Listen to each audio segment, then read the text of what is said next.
The first thing I ever reviewed on this channel was the Firestorm handguard by Special Ops Tactical, and I was very impressed with the fit, finish, overall quality, and attention to detail, even asking myself, can a handguard be art? And here we are a little over a year later, and that handguard has sprouted into a full AR. Your mileage may vary on that.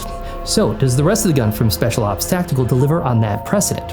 And should you consider something from a smaller, lesser-known specialty manufacturer like SOT when offerings from Patriot Ordnance Factory, Daniel Defense, Sons of Liberty, Geisley, and many other mainstream brands can be had for similar money?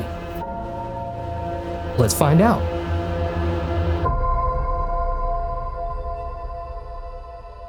Special Ops Tactical is first and foremost a CNC shop, capable of making rails, uppers, lowers, barrels, muzzle devices, and more, all in-house, and with design and attention to detail you don't find many other places, using quality materials and high-end components exclusively. One of the most notable offerings, the Bob Keller signature rifle, was co-developed by Special Operations legend and Gamut Resolution CEO and trainer Bob Keller, and it has been widely praised by some as the lowest recoiling AR they've ever handled. This is definitely helped out by the siphon gas system developed in-house. The Nighthawk is their newest model, and it's quite the piece of kit. Talking with President Garrett Potter, he said, "We wanted to build something badass." An admirable goal, no doubt, but talk is cheap. So let's go through this build bit by bit and see if it passes that test. First, a quick word from sponsors.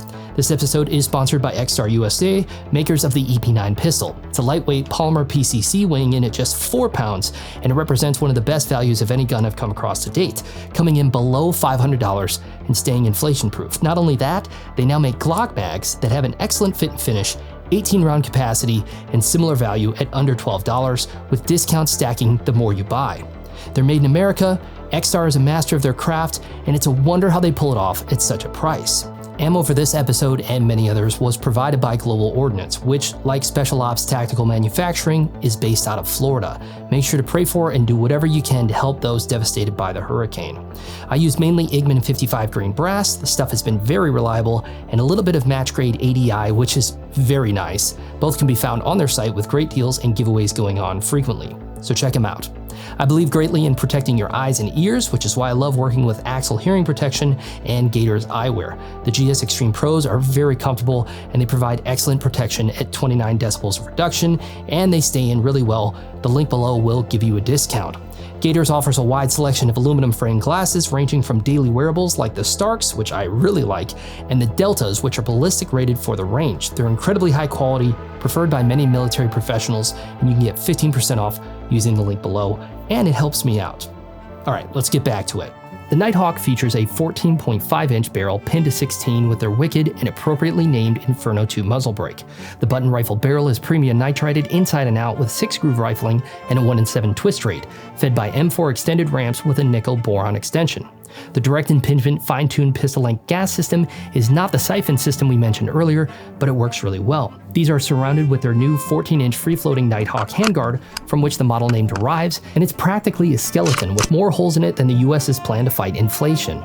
Now, to be fair, this is not the same handguard I reviewed a year prior, but out of all of their handguards, this one seems to be an evolution that combines the best parts out of all of them, and I think it's very functional both in terms of grip, mounting options, and exhausting heat from the barrel and gas block.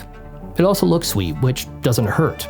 Their Legacy 2.0 receiver set looks like something out of a Tron movie, and fitment is incredibly tight between the upper and lower. It features go-fast bits like a 45-degree safety selector and a Geisley G2S trigger. All right, I got one for you really quick. Just hold on. What is the difference between Geisley automatics and gasoline Maxwell? Oh, this is going to be inappropriate. The federal government doesn't care about the client list of the latter. I actually agree with that. Oh, a Radian Raptor charging handle ensures good purchase and manipulation of the bolt. A K2 Magpul pistol grip and an SLK stock provide excellent contact points. It's finished with a rather awesome and very well done Tiger Cerakote, which I really like. All of that, and it's only 5 pounds, 15 ounces dry or with no accessories and unloaded. This is a testament to its construction, design, and I think we can say that badass has been achieved. Now, hold up, this ain't no show pony. You gotta get out there and giddy up before you start passing out accolades. I was gonna say, this is all well and good. You could kit out a premium AR on your own with some similar components, but how well does it all come together, and how well is it tuned from the factory? Well, the answer is good, really good. Honestly, it's probably the best AR I've ever shot. One of the most noticeable aspects right off the bat is how light it is, making for fast handling and easy transitions. The handguard provides plenty of grip despite not having any kind of vertical attachment, and heat was well managed even after ripping through about 300 rounds in quick succession. The Geissele G2S trigger is fantastic. It's very crisp with a short reset, so it seems their reputation is well deserved. Taking double taps is extremely easy and quick. The 45-degree ambi selector may seem like a small inclusion, but the short throws are really easy and take little effort. It might be worth mentioning that a lot of SOT's customers compete with their rifles. So these aren't just braggarts looking for a safe queen to show off at the range. These are athletes chasing split times, reaction speed, and MOA. And while I don't have the skill to fully extract the performance of this gun, I'll gladly admit that, I can see how the little details can add up and shave off a tenth here and there. The Inferno 2 muzzle brake is hilarious. Its relatively large ports do a great job of venting gas, and the shorter barrel length ensures some sweet fireballs. As far as stability goes, we shot it back to back with a POF Renegade Plus, which is an excellent piece of kit, and the SOT was just as stable despite giving up some length and weighing less. The performance and quality definitely justify the price when compared to similar options, and it is $1,900, so it's not cheap, but when you consider just how unique and special it is, it makes sense.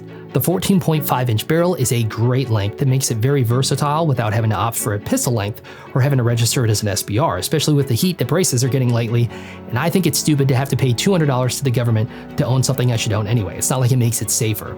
It would make an excellent range toy, competition gun, or home defense gun, just be mindful of that muzzle blast. It'll wake you up in a hallway for sure.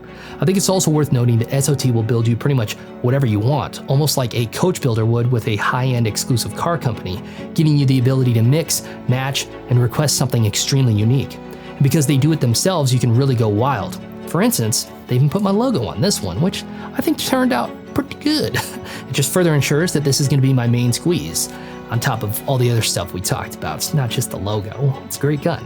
I'm not a narcissist. If you found this video helpful, like, subscribe, and remember the AR-15 is America's rifle. They shouldn't be exclusive to military or law enforcement or private security for the hypocritical elite, despite what politicians say. Assault weapon bans, brace bans, gun control in general doesn't work, and it's pointless when a political dispute ends with vehicular homicide, like what happened to 18-year-old Kayla Ellingson. And you don't have to spend $2 grand on an AR to get a good one. Every American who cares about their own safety and preserving their freedom should have one, and should train with it as regularly as they can. As we further separate logic and reason from law, gutting out the godly principles we founded this nation on, we should expect turmoil.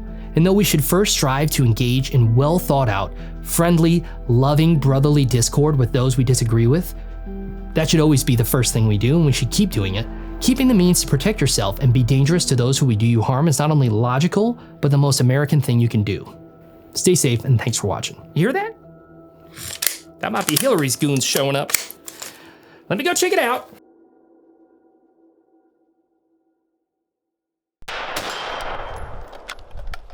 Whoa, ha, almost dropped it.